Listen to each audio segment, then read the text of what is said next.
ब्रह्म शक्तिपीठ broadcasting news द्वारा संचालित BBC ब्रेकिंग न्यूज के समस्त दर्शकों व श्रोताओं को सत्यप्रकाश चौबे का नमस्कार।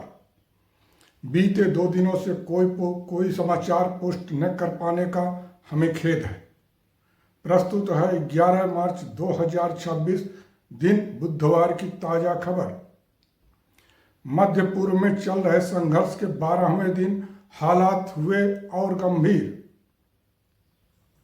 ईरान ने दावा किया है कि उसने इजराइल के खिलाफ अब तक का सबसे बड़ा हमला कर दिया है शुरू। ईरानी मीडिया द्वारा मीडिया में आई जानकारी के अनुसार इजराइल और मध्य पूर्व में मौजूद अमेरिकी सैन्य ठिकानों को निशाना बनाते हुए कई बैलिस्टिक मिसाइलें दागी गई हैं। ईरान से पहले बुधवार को इजराइल ने भी ईरान की राजधानी तेहरान में एयर स्ट्राइक की कार्रवाई की थी। दोनों देशों के बीच जारी संघर्ष ने पूरे क्षेत्र में तनाव को और बढ़ा दिया। रिपोर्ट्स के मुताबिक इस युद्ध में अब तक करीब 1690 लोगों की मौत हो चुकी है। ईरानी मीडिया ने यह भी दावा किया है कि संभावित हमलों की सूची में अमेरिकी टेक कंपनियों के दफ्तर और डेटा सेंटर भी हो सकते हैं शामिल। जिन कंपनियों के नाम सामने आए हैं उनमें गूगल, अमेजन, माइक्रोसॉफ्ट, नीविडिया, IBM और ओरेकल कॉरपोरेशन शामिल हैं। बताया जा रहा है कि इजराइल के साथ साथ दुबई और अबू धाबी में स्थित इनके कार्यालय और डेटा सेंटर संभावित निशाने पर हो सकते हैं। खबर यह भी आ रही है कि इस बीच अंतर्राष्ट्रीय स्तर पर तनाव कम करने की कोशिशें भी जारी हैं। विशेषज्ञों का मानना है कि यदि संघर्ष इसी तरह बढ़ता रहा तो इसका असर पूरे मध्य पूर्व और वैश्विक अर्थव्यवस्था पर पड़ सकता है।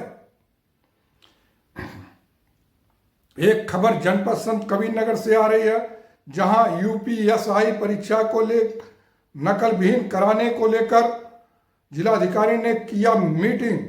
प्राप्त सूचना अनुसार आगामी उत्तर प्रदेश उप निरीक्षक भर्ती परीक्षा 2026 को शांतिपूर्ण, निष्पक्ष और शुचितापूर्ण ढंग से संपन्न कराने के लिए एक महत्वपूर्ण ब्रीफिंग बैठक जिलाधिकारी संत कबीरनगर द्वारा आयोजित की गई। बुधवार को खैलाबाद स्थित रिजर्व पुलिस लाइन्स में हुई इस बैठक की अध्यक्षता जिलाधिकारी आलोक कुमार और पुलिस अधीक्षक संदीप कुमार मीना ने संयुक्त रूप से की। बैठक में अपर जिलाधिकारी, अपर पुलिस अधीक्षक सुशील कुमार सिंह, क्षेत्राधिकारी मेहदावल सर्वधवन सिंह, क्षेत्राधिकारी खैलाबाद अमित कुमार सहित विभिन्न थानों के SO, SHO और परीक्षा ड्यूटी में तैनात अन्य पुलिसकर्मी रहे उपस्थित। ब्रीफिंग के दौरान उच्चाधिकारियों ने ड्यूटी पर तैनात समस्त बल को कड़े निर्देश दिए। जिलाधिकारी और पुलिस अधीक्षक ने कहा कि परीक्षा केंद्रों पर प्रवेश से पहले अभ्यर्थियों की सघन तलाशी सुनिश्चित की जाए। किसी भी प्रकार के इलेक्ट्रॉनिक गैजेट या प्रतिबंधित सामग्री को अंदर ले जाना पूर्णतः वर्जित रहेगा। सभी पुलिसकर्मियों और केंद्र व्यवस्थापक को निर्धारित समय से पहले अपने केंद्रों पर उपस्थित होने को भी कहा गया है। परीक्षा केंद्रों के बाहर अनावश्यक भीड़ एकत्रित न होने देने और यातायात व्यवस्था को सुचारू रखने के निर्देश भी दिए गए। किसी भी संदिग्ध गतिविधि या नकल कराने वाले गिरोहों पर पैनी नजर रखने के आदेश दिए गए। ड्यूटी में लापरवाही बरतने वाले कर्मियों के विरुद्ध कठोर कार्रवाई की चेतावनी भी दी गई। सेक्टर और जोनल मजिस्ट्रेटों के साथ निरंतर संपर्क बनाए रखने तथा पल पल की रिपोर्ट कंट्रोल रूम को भेजने के निर्देश भी दिए गए।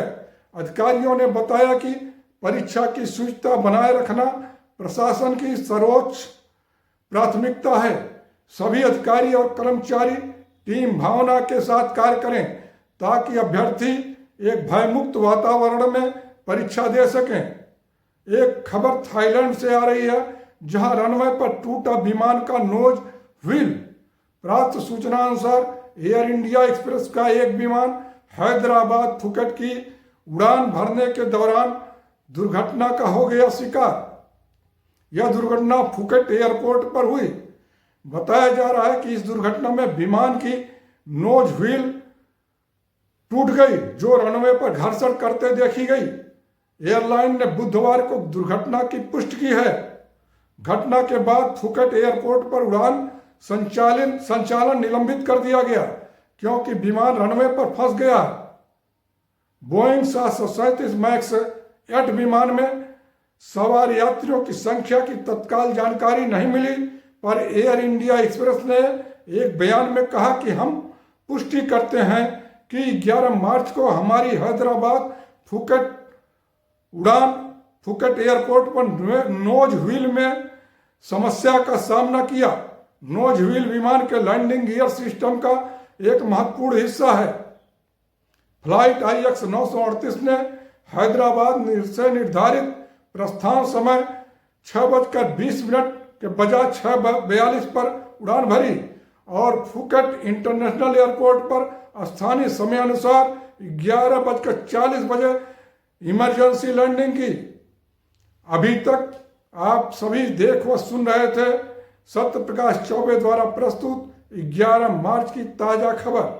अब हम लेते हैं आपसे विदा। कल फिर हम आपके लिए लेकर हाजिर होंगे 12 मार्च की सच्ची ताजी खबर। तब तक के लिए नमस्कार।